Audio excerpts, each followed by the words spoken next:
Under the Speaker's announced policy of January 6, 2015, the gentleman from Texas, Mr. Culberson, is recognized for 60 minutes as the designee of the Majority Leader. Thank you, Madam Speaker. Before I begin, I ask unanimous consent that all members may have 5 legislative days in which to revise and extend their remarks and include extraneous materials on the topic of my special order. Without objection. Madam Speaker, last Friday, August 28th, the deputy sheriff who protects my neighborhood in Houston, Harris County Deputy Sheriff Darren Goforth, was ambushed and brutally murdered at a gas station that my family and I use regularly, that I go drive past every day. This good man I knew this good man. He was well known to my neighbors and I as a model citizen, as a model officer. You could not ask for a kinder, gentler, better law enforcement officer than Darren Goforth. He was murdered in cold blood, assassinated by someone whose motives are not completely clear yet, but in this atmosphere of with this movement of extremists, people calling on individuals to attack law enforcement, I wanted to call this judge. I want to thank my good friend Judge Ted Poe for organizing this special order today. We reserved this hour so that the members of the House can come down here today and express our love and admiration and appreciation for every man and woman who wears the blue and defends our peace, our liberty, our property, our safety on the streets of America. His Deputy Goforth was a 10-year veteran of the Harris County Sheriff's Department, a loving husband, a father of 2 precious children, aged 5 and 12, and he was murdered for one reason: because he wore the uniform, because he wore the blue to protect us all, to preserve our liberty, to protect our homes and our property. He was murdered in cold blood.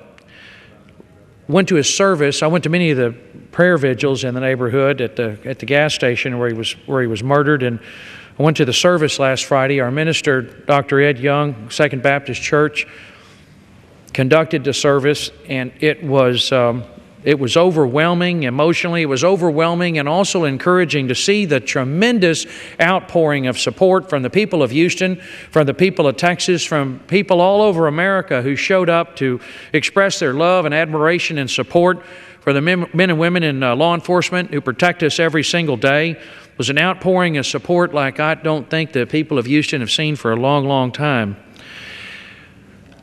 Dr. Young's service was particularly compelling as he pointed out that the only prayer that Jesus taught us in the brief time he was here with us on earth was the Lord's Prayer. And Dr. Young pointed out that the Lord's Prayer concludes, as we all know, with deliver us from evil. For thine is the... He understood in that deliver us from evil, Dr. Young pointed out, the word deliver actually means shield in the Greek.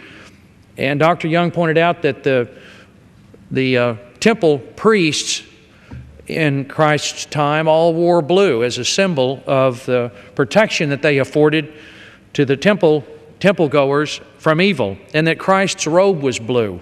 And it was appropriate that men and women who protect us every day wear blue, and we need to remember that they're there to shield us from evil. There's no other job in America that you can go to work and might not come home because of the threat that you face, and you're willing to step in front of a bullet or take that risk on yourself in defense of your neighbors and your friends.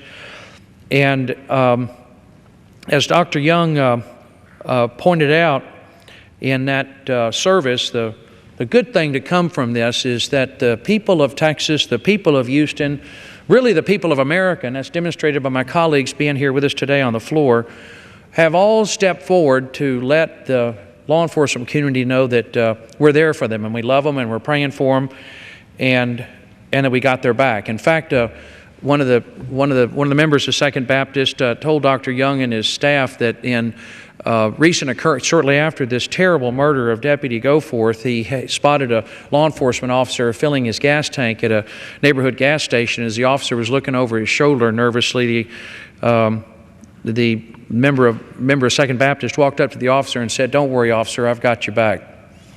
A concealed carry permit holder, and And as so many of our constituents and neighbors in Texas are concealed carry permit holders, law enforcement knows that a concealed carry permit holder is their best friend. And the message I want to make sure that every law enforcement officer in the country hears tonight from myself and my colleagues and from the people of Texas and America, for every law enforcement officer out there, we love you, we're proud of you, we're praying for you and your family, and most of all, we got your back. And I, at this time, Madam Chairman, would like to, Madam Speaker, recognize my good friend and colleague from Georgia, Mr. Bishop, for up to 3 minutes. I thank the gentleman for yielding, and I want to commend the gentleman and all of my colleagues for coming tonight in support of law enforcement. The good book tells us that greater love hath no man, but that he lay down his life for his friends. That's what our law enforcement, our first responders, our public safety personnel do for us each and every day, 24/7, all across this country. And for that, we are so grateful. They are black, they are white, they are young, they are seasoned, they are male, and they are female. And in my community in Columbus, Georgia, we have had all of them to give their last full measure of devotion in defense of our communities to keep us safe at night. And so I commend my colleagues for that. And I thank my colleagues so much for allowing me to invade this special order to give a special tribute to one of my constituents who passed away during our break. And it is with a heavy heart, Madam Speaker, and solemn remembrance that I rise today to pay tribute to a respected community leader and outstanding citizen, Michael Byron Tapp Sr. Sadly, Mike passed away on Monday, August 17, 2015, and funeral services were held Saturday, August 22nd at 11 a.m. at the Milford Baptist Church in Leary, Georgia. Mike Tapp was born in Albany, Georgia, and graduated from Baker County High School. He earned a bachelor's degree in secondary education and minored in biology at Valdosta State College, now Valdosta State University. He was a teacher and a coach from 1967 until 1974, and a farmer from 1974 to 1986. He then served as the managing editor for the Camilla Enterprise from 1987 to 1993 and wrote the column Plantation Pete. From 1993 to 2012, Mike worked at the Camilla Housing Authority as grant and public relations coordinator and program coordinator. Following his retirement, he continued to work part-time with Community Ventures, a nonprofit corporation that serves the community in various ways, including building homes. He was instrumental in obtaining grants totaling nearly $15 million in contracts with the Department of Human Resources to match welfare clients with employment opportunities. He helped organize youth development activities in 20 counties and acquired funding to construct housing for low to moderate income citizens. He was widely known by everybody as a driving force in the community. He served as chairman of the Baker Commission, chairman of the Mitchell County Children and Youth Collaborative, chairman of the board of directors of the Mitchell-Baker Association for Retired Citizens, chairman of the Baker County Historical Society, and chairman of the Advisory Committee for South Georgia Judicial Circuit Indigent Defense Program. He was also a member of the Mitchell County Children and Youth Family Connection Corporate Board, Baker County Family Connection, Mitchell County Hospital Authority, and the Southwest Georgia Workforce Investment Board. He was instrumental in forming the first volunteer Baker County EMS and was an avid historian, playing a critical role in the publishing of the Baker County History Book and Cemetery Book. He was a resolute steward of Christ's message, and he taught Sunday school for over 35 years at Milford Baptist Church. His faith and spirituality always reminded those around him of the power of love and fellowship through Christ and the church. Mike has accomplished much in his life, but none of it would have been possible without the love and support of his wife, Karen, his children, grandchildren, and great-grandchildren. Mr. Speaker, my wife, Vivian, and I, along with the more than 730,000 people of the 2nd Congressional District, salute Mike Byron Tapp for his dedicated service to his community, and I ask my colleagues in the House of Representatives to join us in extending our deepest sympathies to Mike's family, friends, and loved ones during this difficult time. We pray that they will be consoled and comforted by an abiding faith and the Holy Spirit in the days, weeks, and months ahead. With that, I yield back, and I thank my colleague for yielding to me this time. It was very special, and I again commend him for standing up and expressing our appreciation for America's law enforcement, the men and women who protect us day in and day out. Thank you, Sanford. I know the state of Georgia loves and admires law enforcement as much as we do, and it's my privilege to recognize my neighbor and colleague from Texas, Judge Ted Poe. I thank the gentleman for yielding. Madam Speaker, peace officers are really the last strand of wire in the fence between the fox and the chickens. They are the ones that stand between the lawful and the lawless. They protect us from outlaws. Sometimes they do so without much appreciation from the public. Friday, about 11,000 people or more gathered for the funeral of Deputy Darren Goforth at the Second Baptist Church in Houston, Texas. Many hundreds others couldn't get into any of the service. It was televised live on all 4 networks. Helicopters flew over during the service. It was hot, and people stood and gave appreciation to this man. He was married to Kathleen, 2 kids, Ava, Ryan. Ava's 12, Ava's 5, and Ryan is 12. And he'd been a deputy sheriff, Harris County deputy sheriff, for 10 years. I guess every member of the sheriff's department was at that funeral. There were police officers from all over the United States there. There were some from Canada and the United Kingdom. I talked to a police officer from Connecticut that was in Houston for this funeral. He was stunned in a way that of appreciation for the people and other peace officers that came for this man's funeral. It affected the whole community and still does to a great degree for a lot of reasons.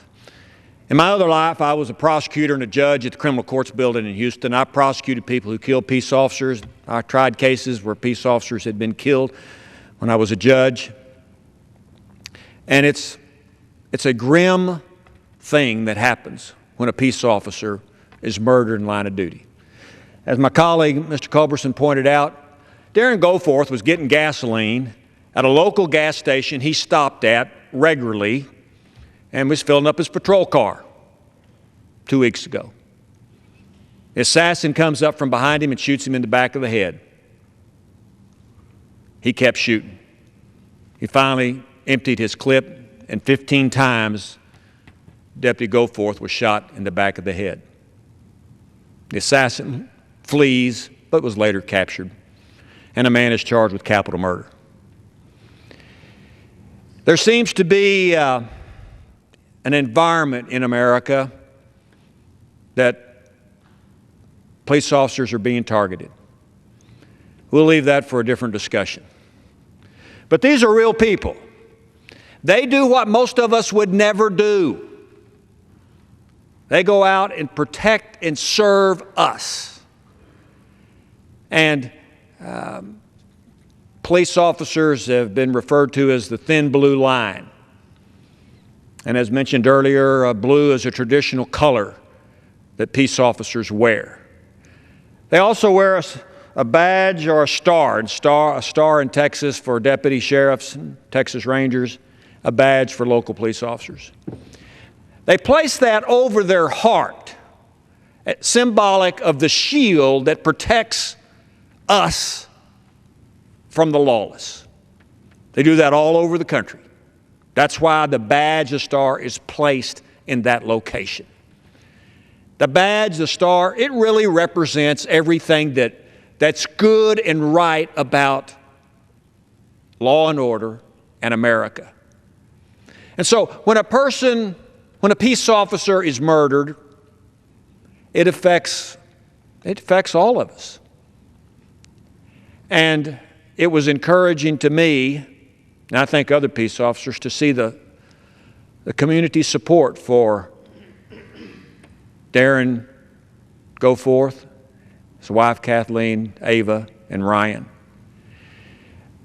A lot of stories were told about this wonderful person. Being a police officer was his second career. He loved working on cars. He wanted to make them run, old cars, just, muscle cars as we called them in my day. He had recently bought his son Ryan a Captain America t-shirt and bought himself one. They didn't have time to wear it, but at the funeral, Ryan, his son, under his suit, wore his Captain America t-shirt. Deputy Goforth, he was buried in his, underneath his uniform. Marvelous individual, a brave and good guy. But the community not only attended the funeral and watched it on TV, as the processional left the church, led by I don't know how many police officers on motorcycles. And then you had the Patriot Guard motorcycle riders and other motorcycle groups at the end of the parade, going through the Houston area to the funeral or to the cemetery. People stood on the side of the road, put their hand over their heart. A lot of money has been raised for Darren Goforth's family. At the location where he was murdered, Chevron Station, people are still putting up flowers and tributes. As my colleague said, apparently on more than one occasion, peace officers have been filling up their patrol cars. And in Houston, Houston officers and county officers, they travel alone. There's not two in a car. But while they've been filling up their patrol cars, apparently on more than one occasion, some citizen has stopped, come up to the officer and said, "I got your back." And that was really the message. That in our area, in Houston area, we're saddened by what happened to this individual. But I think it's true that the community, like that Connecticut officer said, like no other place, is very supportive of peace officers, their families, and what they do. And that we do have their back. The community supports them. So we mourn with the family. We mourn with all peace officers who have lost a brother peace officer. But we're also resolved and resilient that in the future, we're going to have their back. Because respecting and upholding the rule of law is what these men and women do, and we should support them in that effort. And that's the way it is. And I'll yield back to the gentleman from Texas. Thank you, Judge. Thank you, Judge. Dr. Young looked at that young family and said, "I want you to know that your father, your husband, did not die in vain, because he has steeled the resolve of this nation to stand behind every man and woman in uniform that defends our liberty and our safety on the streets of America." And I'm proud to recognize my colleague from Texas, Dr. Babin. Yes, sir. I thank the gentleman from Texas, not only for yielding the time, but for getting this special order together and such a special issue. Madam Speaker, I rise today to honor the life of Harris County Deputy Sheriff Darren Goforth and all of America's law enforcement officers. On Friday, August the 28th, Deputy Goforth was ambushed and murdered while refueling his patrol car in Houston, Texas, of which city I am the proud congressman to represent part of. Deputy Goforth was a committed 10-year veteran of the police force, a proud husband, and the father of two. Tragically, his life was cut short for one simple reason: his uniform. It's hard to express my outrage and my contempt for those who have incited this war of hatred and violence towards our nation's law enforcement officers. Police officers take an oath to protect and to serve, and it's time they receive the same level of commitment and protection in return. In August alone, we have lost 5 other police officers. In 2015, we've seen 24 law enforcement officers gunned down. These brave men and women put their lives on the line every single day for our communities and for the safety of our families. They deserve our support and our respect, and it is a travesty that this situation has gotten to this point. This is not an issue of whose life matters most. This is a matter of right and of wrong. And what we've seen in recent weeks is absolutely wrong, and it must end now. Our community and elected leaders, starting with the President of the United States, must stand up for what is right and denounce the hatred being directed at our law enforcement personnel in this country. I personally could not be more thankful and proud of the men and women who police our communities. Last week, I was honored to join in a community celebration of the men and women in blue of Tyler County, Texas, my home, and all over America, as a matter of fact. We also gathered together in Jasper County, Texas, on Saturday to honor and rally support for America's first responders. And this week, much of my staff, while I'm up here serving in Congress, will be attending an event recognizing the law enforcement personnel of Hardin County, Texas. Our law enforcement officers have a very difficult job, and it is a shame that the violent rhetoric of a very few are putting their lives at greater risk. During this difficult time, I, along with an overwhelming majority of Americans, stand in strong solidarity with our law enforcement officers and offer them and their families our unwavering commitment, attention, and support. Thank you, Madam Speaker, and I yield back the balance of my time. Thank you, gentleman from Texas. Thank you, Dr. Babin. At this time, I want to recognize my colleague from California to speak on behalf of his constituents and the people of California, their love and respect for our law enforcement officers. Thank you, and I For up to want 3 to thank my colleague from Texas for hosting this and allowing me the opportunity to speak. My background, many of you know, and I spoke of many times. I'm a farmer in California, and one of the things that I've had the opportunity, and sometimes not always the best opportunity, but I've had a lot of opportunities to deal with law enforcement. Metal thieves, different folks breaking into houses and doing different types of things. And I remember one specific night where we had a person trespassing, and I showed up and it was dark, 10, 11 o'clock at night, and drove up in the middle of a field, and no idea if there was someone behind me, someone coming up behind me or on the side of me. And it was just a really scary feeling to think that I just drove up in this situation. How many people are out here? What are their intentions?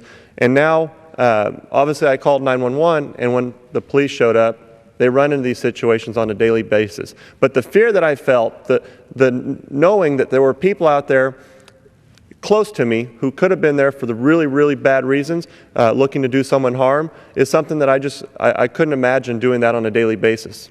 And my wife and I are friends with some law enforcement folks in my district, people I grew up with, as my wife did as well.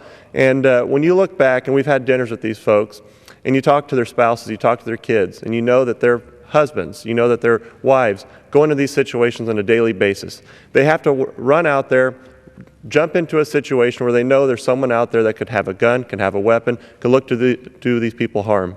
They're the ones that we always call for backup. They're the ones that we always call when there's a desperate situation.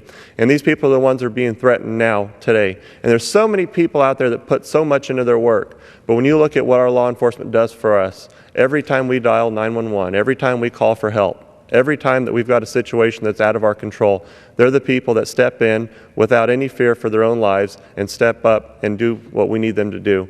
And to see what's happened, especially now in Texas and other parts of the country, where these people are being ambushed, where our protectors, those who keep our families safe, are being attacked from behind, is just something that it's unimaginable. And the fact that we've got a group of members here today, and I know so many more, stepping up and supporting those who do so much for us, is something I'm thrilled to be a part of and an honor. And so again, I want to thank all of those who put on the badge and step up to protect us, each and every one of us, all throughout the country. So again, thank you for what you do, and thank you, Madam Speaker, and Mr. Chairman, for allowing this opportunity. I yield back. Thank you, David. I think it's so important for each and every one of us. If we get an opportunity, we run across a law enforcement officer, just walk up and tell them how much we love them and appreciate them and that we got their back.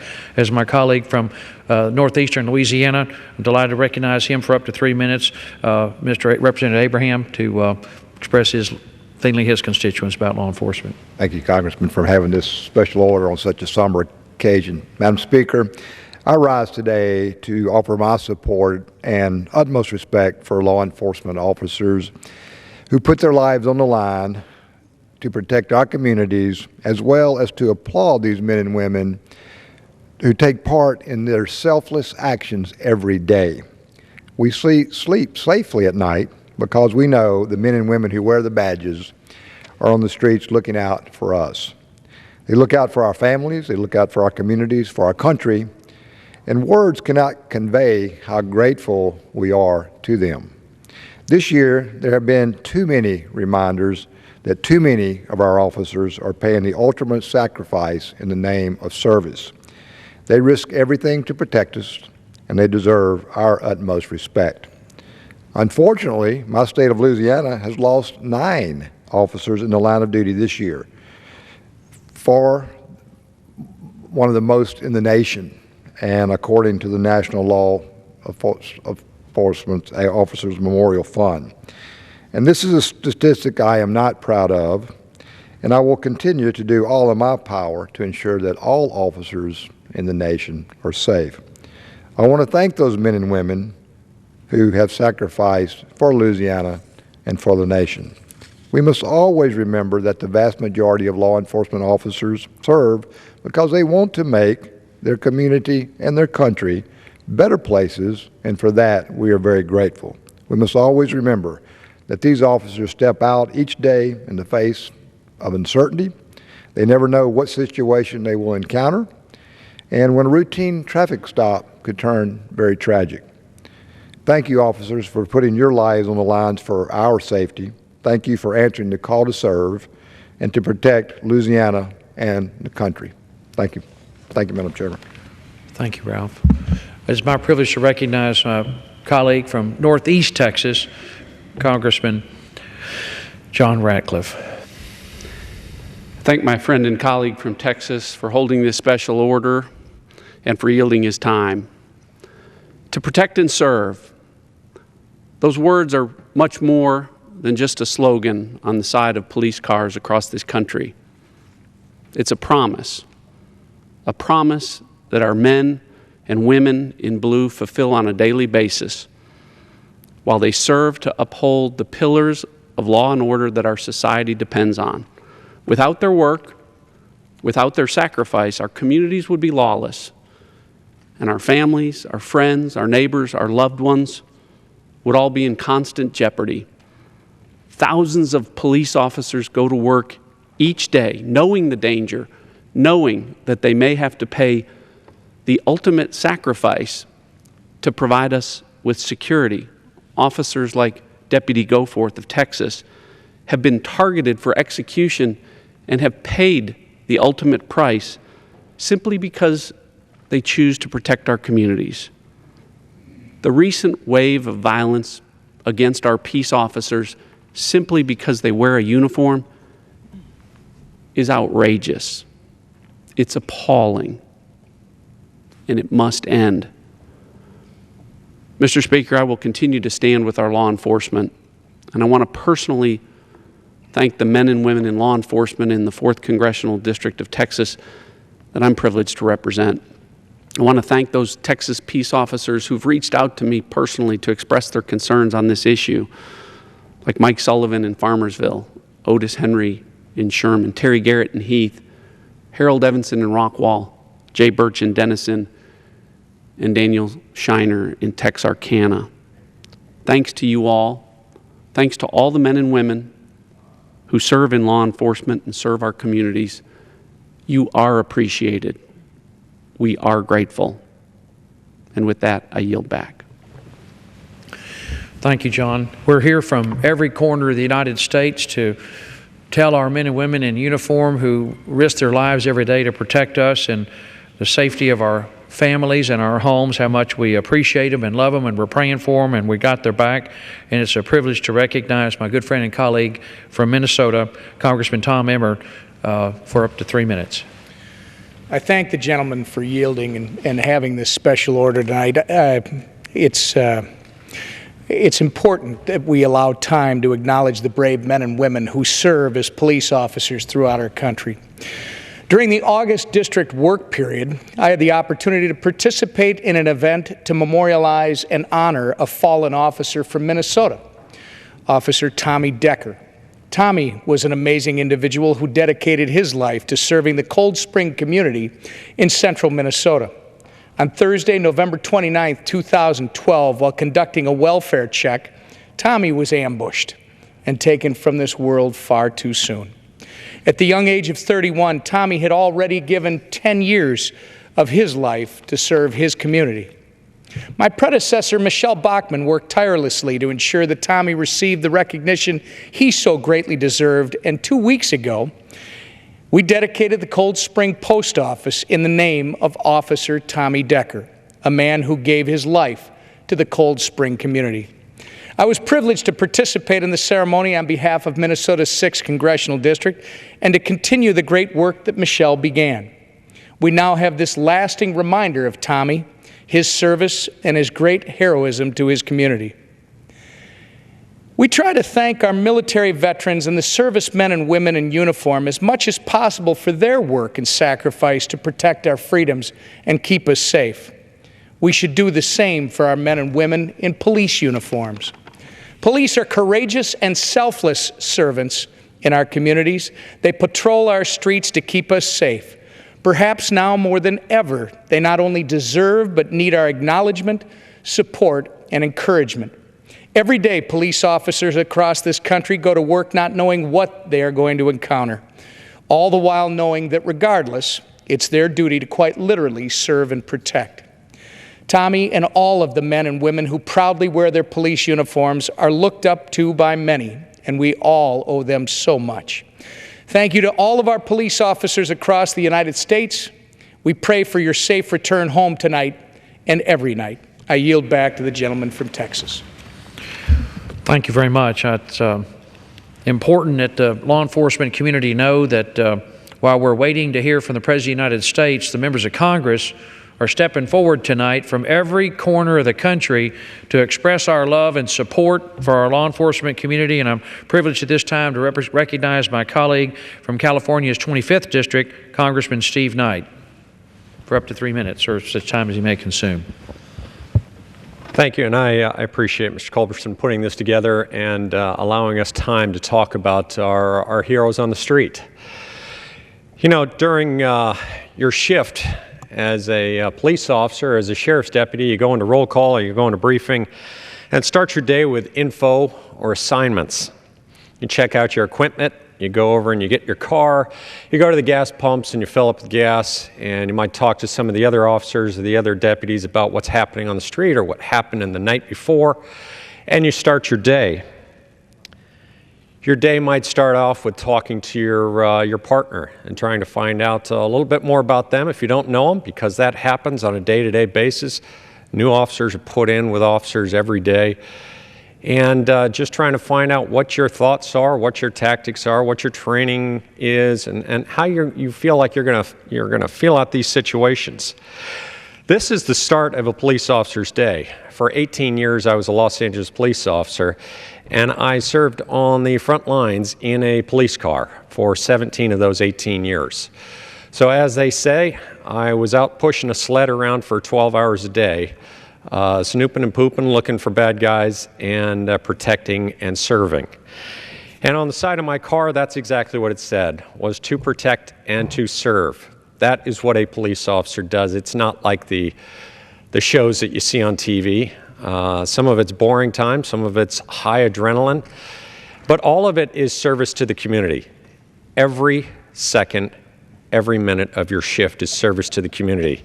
So if we are out there enforcing the law, making a traffic stop, making an arrest, or just, as 1 Adam 12 used to do, go and respond to see the man, see the woman, and help, and just serve. That is a day-to-day. I didn't know Deputy Goforth, but I feel like he was a brother in arms because he was. He was someone who went out and served his community, served him with honor, served him with integrity, and I'm sure that the community is better for his years of service. I'm sure over the next decade or generations that they won't forget Deputy Goforth's commitment to the community. There will be a memorial. There will be a yearly service. And people will talk about what he meant to the community. I was in the 990 class in LAPD, and the very first female officer who died in the line of duty for LAPD was in the 590 class. Our class was taken out of its normal duty of going and learning how to be a professional law enforcement officer, and we went to the service for that officer. Tina Kerbrat was the very first female officer who died in LAPD, and it was very similar to Deputy Goforth. It was basically a shooting of an assassination. This will always stay with you when you go to a law enforcement officer's funeral. You'll never forget it. You will see the thousands of people, and just like many of the members said today, the thousands of people that came from other departments all over the country, all over the world, come to pay their respects to a law enforcement professional who did everything that they could to protect their community. My squadron leader in my academy class died in Afghanistan. He was a law enforcement officer with LAPD. He was a SWAT officer. He did his duty, went to Afghanistan to fight for our ideals and for our morals with the United States Marine Corps. Died in Afghanistan doing the same thing that he would do on a 24-hour-a-day basis, protecting what we believe here in America. I'm honored to be able to stand and talk about our heroes on the street, talk about the people who protect our community on a day-to-day basis, put their lives on the line so that we can live the life that we choose. I thank you very much, and I yield back.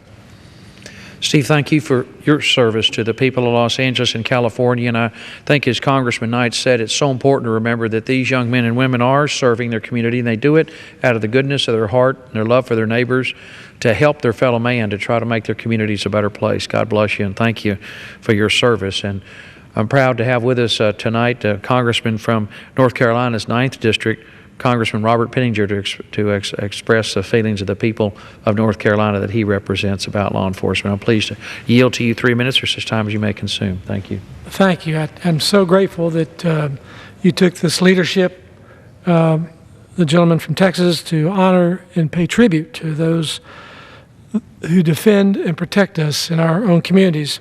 Madam Speaker, tonight I can think of Charlotte-Mecklenburg police officers Harlan Proctor, Ashley Brown, and Scott Everett, who, in the aftermath of a horrific domestic violence homicide and arson earlier this year, used their own time and their own money to purchase clothes and toys for the children left behind.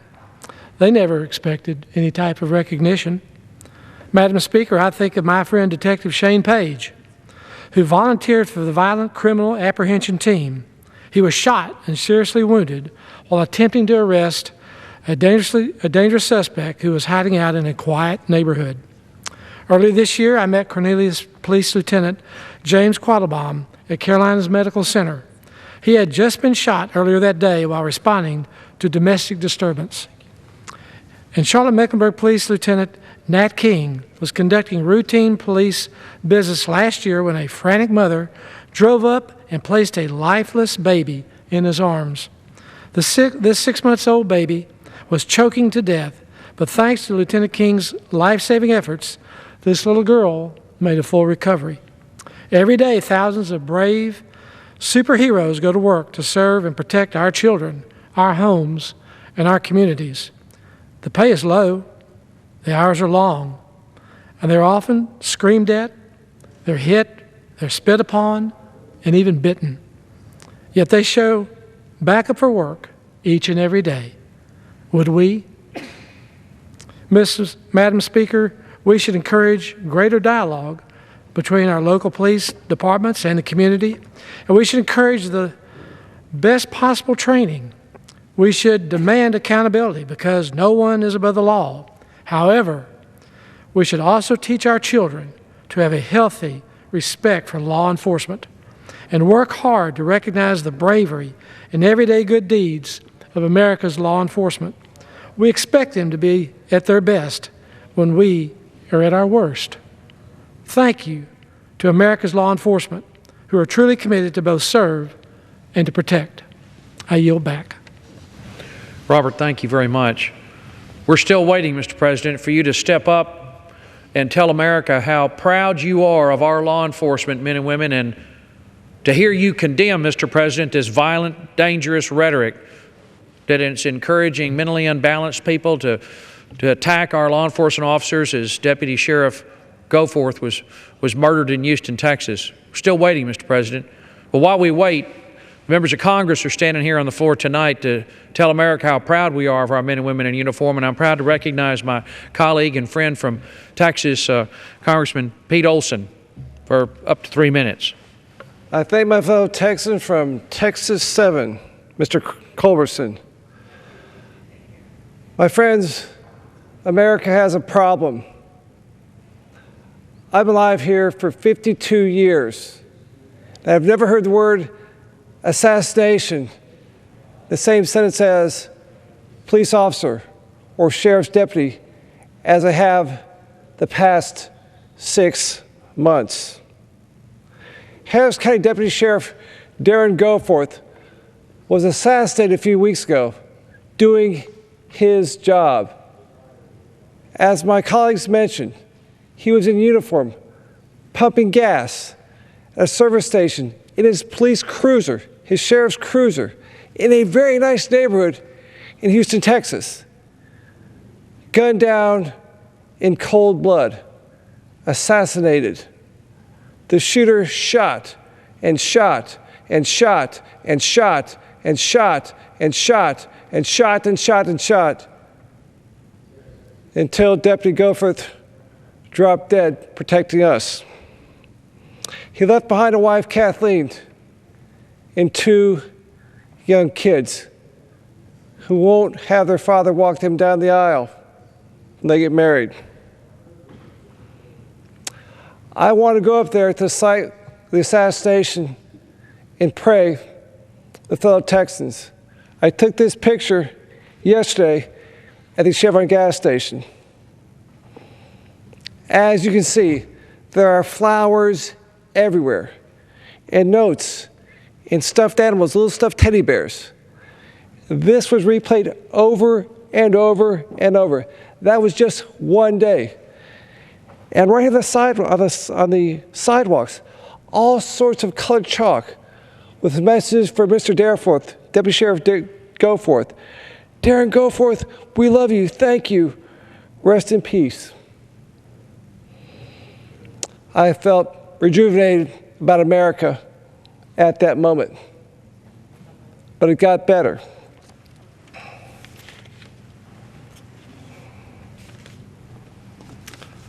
I'm coming home to Sugar Land, Texas. That's my neighborhood. It's at Alcorn Oaks Drive and Oakland Drive in my hometown. These are 6 amazing young Texans with a lemonade stand for police. It says, Blue Lives Matter. These kids get it. They get it. They get it. We should love and praise our officers and thank them for their sacrifice. I have to mention too, my friend, I bought a glass of lemonade there, most expensive one I've ever purchased, close to $20. In closing, these men and women protect us every single day from people who want to hurt us and hurt our families. They deserve our love, support, and admiration, and know that we always have their backs. I yield back. Thank you, Pete.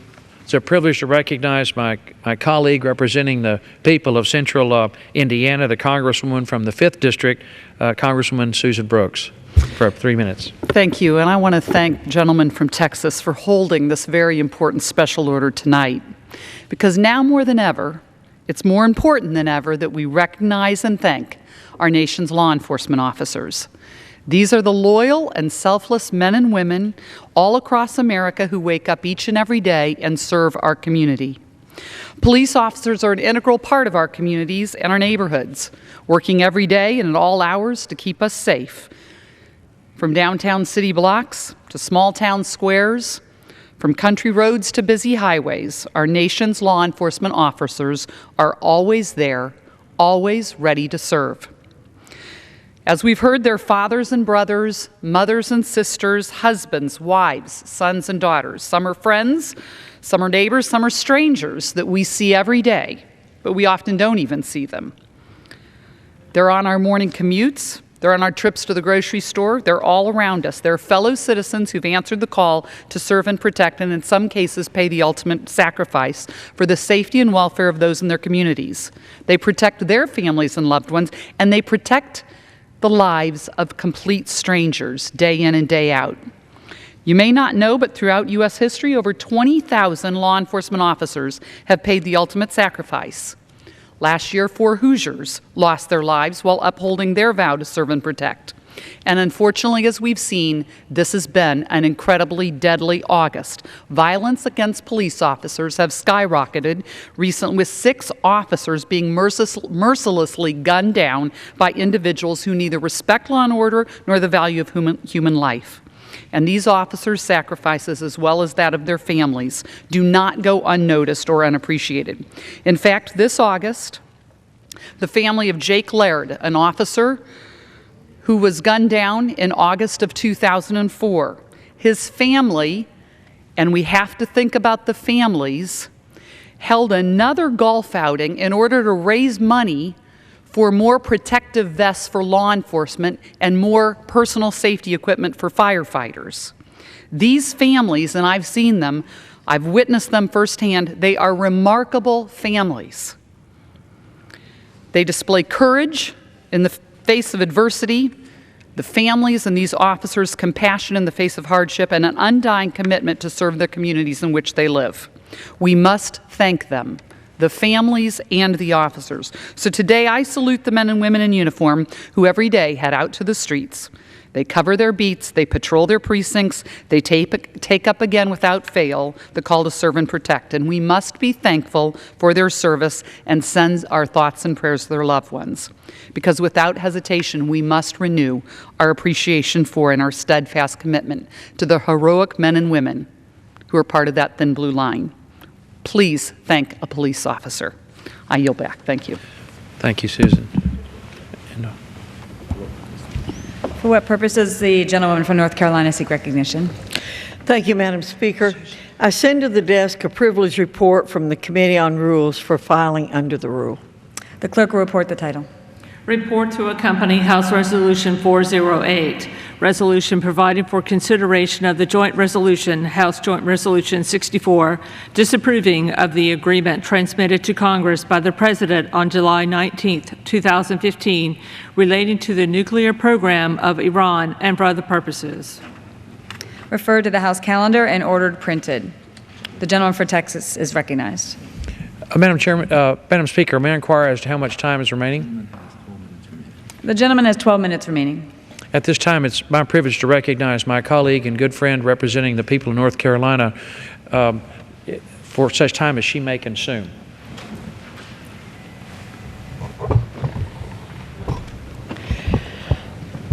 I want to thank my colleague from Texas, Mr. Culberson, for organizing and conducting this special order tonight to honor our law enforcement personnel. I do my best every time I see someone in law enforcement to say thank you.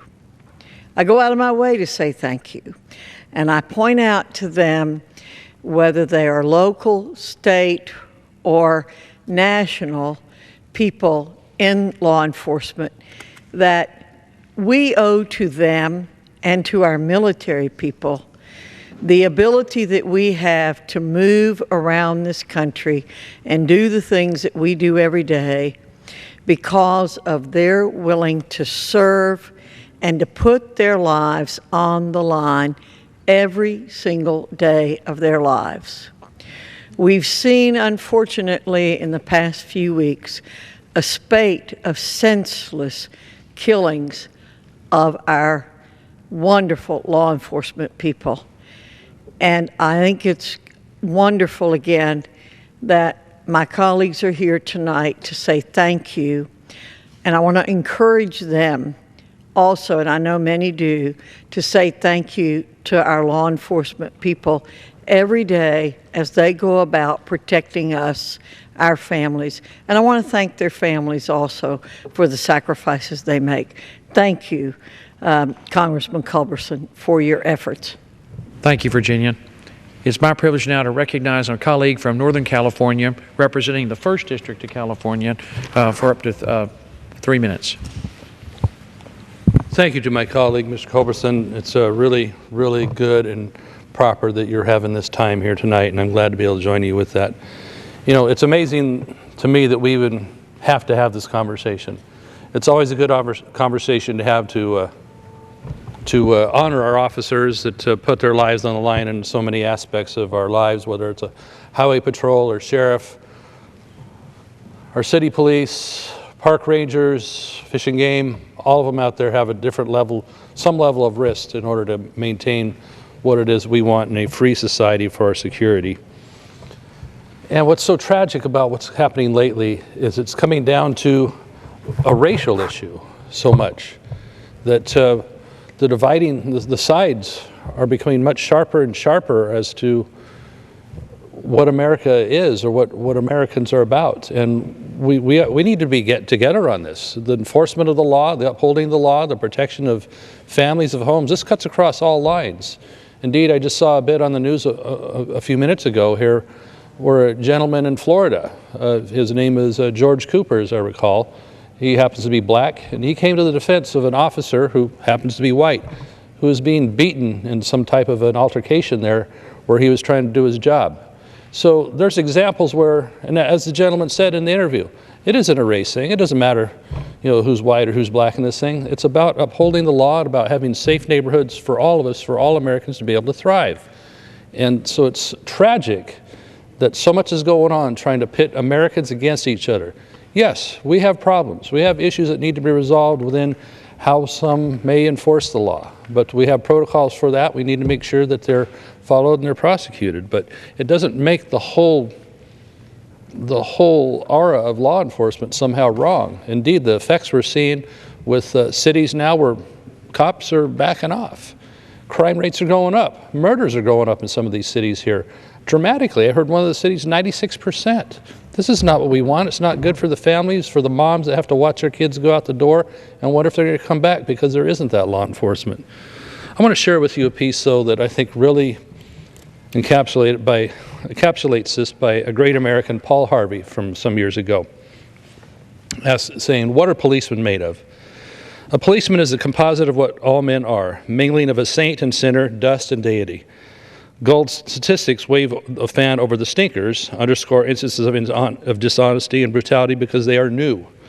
What they really mean is that they are exceptional, unusual, and not commonplace.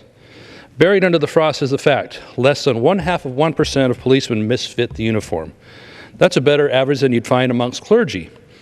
What is a policeman made of? He of all men is once the most needed and the most unwanted.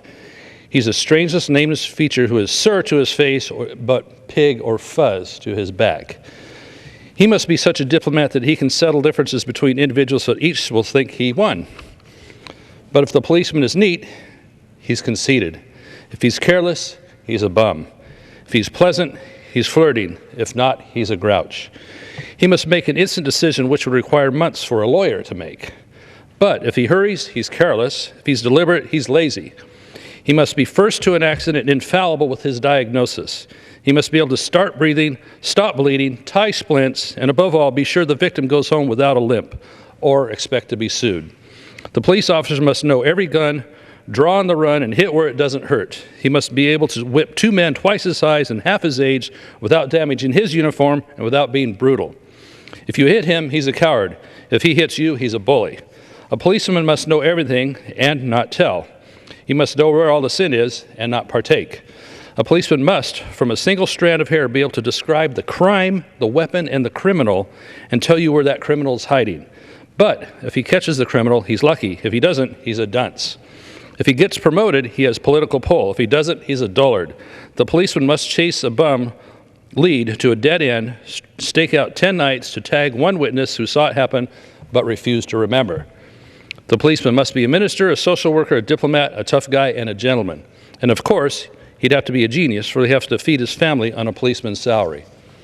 This is just a sample of what officers go through across this country, where they, giving of themselves in service many times, especially in this present environment, feel like they're somehow made wrong for having done so. We're here to uphold that tonight and tell them you're doing it right. We support you and appreciate the Thin Blue Line. I appreciate my colleague, Mr. Culberson. I yield back. Thank you, Doug. Mr. Speaker, may I inquire how much time is remaining? 5 minutes. The gentleman has 5 minutes remaining. I think that Congressman LaMalfa expressed it very well. Police officers are expected to do their job perfectly every time and in so many ways that we cannot even imagine. The work that they do to help keep us safe, the work that they do to improve our communities, to the sacrifices that they make on a personal level.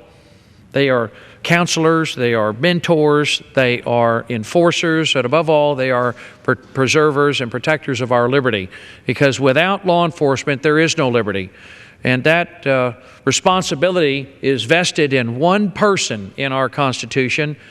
Only the President of the United States is charged by our founders in the Constitution with faithfully taking care that the law be faithfully executed. So we're still waiting, Mr. President. We're still waiting for you to step up, as we are here tonight, to say how proud you are of our men and women in blue who protect us every night, every day, and must do their job perfectly. As Doug LaMalfa just told us, every man and woman who wears the uniform who would step in front of a bullet for each and every one of us. We're still waiting, Mr. President, for you to condemn the violent rhetoric, to tell the men and women across this nation who defend us every day on the streets of America how proud you are, Mr. President. We need you to step up and tell them, tell us all how proud you are of their sacrifice, of their service, of their dedication. And to tell all the widows and the children of Darren Goforth and all the other officers who've lost their lives that their fathers' loss, their mother's loss, their sacrifice was not in vain. As Dr. Ed Young told us all last Friday at 11 a.m., the sacrifice that Darren Goforth made galvanized the people of Houston, the people of Texas, and we see it across the nation, from California to Missouri to Indiana to the East Coast. The people of America stand behind our law enforcement officers. We're proud of you. We love you. We respect you. We recognize what a sacrifice you've made for not enough money to protect us. We know all that you do. We understand the burden that you and your family carry. As Karen Goforth said in her statement of her late husband, there are no words for this. Darren was an incredibly intricate blend of toughness and gentility. He was always loyal, fiercely so. Darren was ethical. The right thing to do is what guided his internal compass, she said. Darren was good. If people want to know what kind of man he was, this is it. Darren was who you wanted for a friend, a colleague, and a neighbor. However, it was I who was blessed so richly that I had the privilege of calling him my husband and my best friend. We're immensely proud of every man and woman who wears the uniform, and we will not forget the sacrifice of Darren Goforth or all the other men and women who preserve our liberty and protect our lives and put their lives on the line for us every day. And we're immensely proud of you. If the President of the United States won't say it, we will here in this House, that we stand behind you. We're proud of you. We pray for you every day. and we've got your back. And I yield back the balance of my time. I'm the leading state sponsor of terrorism.